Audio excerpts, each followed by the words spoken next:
ফেরেশতারা, 8টা জান্নাতের পাবলিক ছেলে এবং মেয়ে, 8টা জান্নাতের নারী পুরুষ সব দারুস সালামের মাঠে প্যান্ডেলের মাঠে কানায় কানায় ভরে যাবে। আল্লাহু আকবার।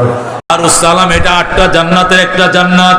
ওই জান্নাতের ময়দানটা এত বড় হবে, এক ময়দানের মধ্যে 8টা জান্নাতের মানুষের ধারণ ক্ষমতা থাকবে। বলেন আল্লাহু আকবার। এই 8টা জান্নাতের পাবলিক সব ঢুকবে দারুস সালামের মাঠে, সমস্ত মাঠ কানায় কানায় ভরে যাবে, তিল ধারণের জায়গা ফাঁকা থাকবে না। এবার প্যান্ডেল তো ভরপুর হয়ে গেছে, স্টেজ খালি, সভাপতির চেয়ার খালি, প্রধান অতিথির চেয়ারও খালি, বিশেষ অতিথিদের চেয়ার খালি। জান্নাতবাসীরা অপেক্ষা থাকবে। অপেক্ষা থাকতে থাকতে থাকতে হঠাৎ করে দেখা যাবে সভাপতি সাহেব 70,000 নূরের পর্দার আড়ালে থেকে আসন অলঙ্কিত করবেন। আল্লাহু আকবার। রব্বুল আলামিন 70,000 নূরের পর্দার ভিতরে থেকে আড়ালে থেকে আসন অলঙ্কিত করবেন। স্লোগানে স্লোগানে মুখরিত হয়ে জান্নাতের ময়দান। লিল্লাহি তাকবীর, আল্লাহু আকবার, মারহাবা মারহাবা বলে মুখরিত হবে ময়দান। আল্লাহ বলবেন তোমরা থামো থামো, আমার বন্ধু আসতেছে। 1.25 লক্ষ নবী রাসূল আমাদের নবীকে দুলার মতো সাজাইয়া, ফুলের মালা পরাইয়া, ছাতা মাথা দিয়া স্টেজের মধ্যে হাজির করবেন। আল্লাহু আকবার। আল্লাহর সামনে নবী আয়েশা দাঁড়াবেন। আল্লাহ বলবেন আসন ফাত্তাল ইয়া রাসূলুল্লাহ, ও আমার মাহবুব আপনি আসন অলঙ্কিত করেন। আল্লাহর নবী আসন অলঙ্কিত করবেন, অন্যান্য নবীরা দাঁড়ায় থাকবে অনুমতির জন্য।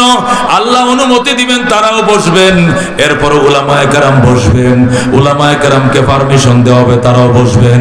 বসার পরে আল্লাহ রাব্বুল আলামিন জান্নাতীদেরকে বললেন জান্নাতবাসীরা 1.25 লক্ষ নবী রাসূলগণ কাতার বন্দী হয়ে বসা, তোমরা এক নজর সমস্ত নবীদেরকে দেইখা লও। সমস্ত জান্নাতবাসী এমন চাউনি দিবে, সকল জান্নাতীদেরকে সকল নবীদেরকে প্রাণ ভরে দেখবে। বলেন আল্লাহু আকবার। আল্লাহ রাব্বুল আলামিন বলবেন বন্ধু এখানে আমার নেতৃত্বে সভাপতিত্বে কনফারেন্স শুরু হবে, অল্প সময়ের ভিতরে সমাবেশ সমাপ্ত ঘোষণা করা হবে।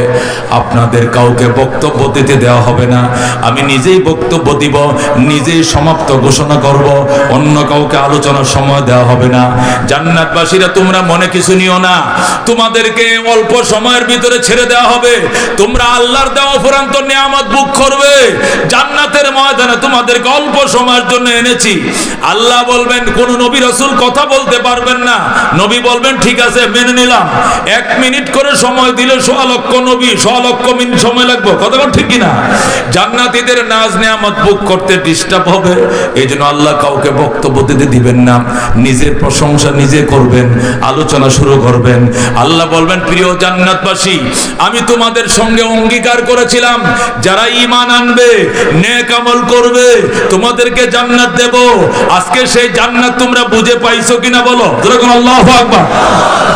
সকল জান্নাতীরা বলবে বালা ইয়া রাব্বাল আলামিন, বালা ইয়া রাব্বাল আলামিন, ও গো রব্বুল আলামিন আমরা আপনার জান্নাত 100-র মধ্যে 100 বুঝে পেয়েছি।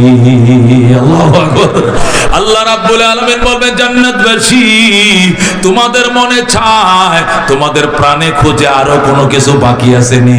বাকি থাকলে বলতে পারো, চাইতে দেরি হবে, আমি আল্লাহ দিতে দেরি করব না। জান্নাতীরা বলবেন না আল্লাহ বাকি নাই কিছু। আল্লাহ বলবেন দেখো অনেকক্ষণ পরে জান্নাতীরা বলবে হ্যাঁ আল্লাহ একটা জিনিস বাকি আছে। আল্লাহ বলবেন কি জিনিস? জান্নাতীরা বলবে আপনার সন্তুষ্টি বাকি আছে, আপনি আমাদের প্রতি সন্তুষ্ট হয়ে যান।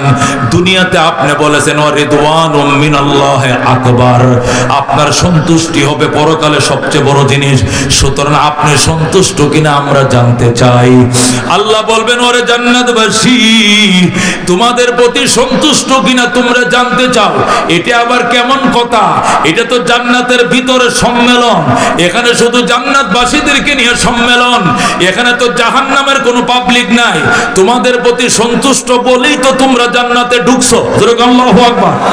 তোমাদের প্রতি যদি আমি বিন্দু পরিমাণ অসন্তুষ্ট থাকতাম তাহলে জান্নাত দূরের কথা, জান্নাতের গন্ধটাও তো তোমরা পাইতা না। সুতরাং তোমাদের প্রতি আমি সন্তুষ্ট। আমি আবার ঘোষণা করলাম আমি সন্তুষ্ট। আল্লাহু আকবার। এটা কোনো চাওয়া পাওয়া নয়, এটা তো আমি এমনি দিয়ে দিছি। অন্য কিছু আছো কিনা বলো?